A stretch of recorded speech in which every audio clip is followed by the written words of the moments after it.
আমাদের চ্যানেলে সবাইকে স্বাগত। প্রতিদিনের মতো আজকের কলকাতা বাজারের সোনা ও রূপোর আপডেট নিয়ে আমি চলে এসেছি। চলুন তাহলে এক নজরে দেখে নেওয়া যাক। প্রথমেই দেখে নেওয়া যাক 24 ক্যারেট 1 গ্রাম সোনার দাম 6,216 টাকা। 24 ক্যারেট 10 গ্রাম সোনার দাম 62,160 টাকা। এবারে দেখে নেওয়া যাক হলমার্ক 22 ক্যারেট 1 গ্রাম সোনার দাম 5,920 টাকা। হলমার্ক 22 ক্যারেট 10 গ্রাম সোনার দাম 59,200 টাকা। 18 ক্যারেট 1 গ্রাম সোনার দাম 4,844 টাকা। 18 ক্যারেট 10 গ্রাম সোনার দাম 48,440 টাকা। চলুন এবারে দেখে নেওয়া যাক 1 গ্রাম রূপোর দাম 71 টাকা, 10 গ্রাম রূপোর দাম 710 টাকা।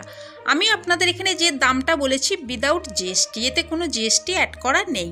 কিন্তু আপনারা যখন দোকানে কিনতে যাবেন, আমি আপনাদেরকে এখানে যে দামটা বলেছি এই দামের উপর 3% জিএসটি অ্যাড করা হবে। এই ছিল আজকের ভিডিওটা যদি ভালো লেগে থাকে তাহলে চ্যানেলটিকে সাবস্ক্রাইব করে আমাদের সঙ্গে থাকবেন। পুরো ভিডিওটা দেখার জন্য অসংখ্য ধন্যবাদ।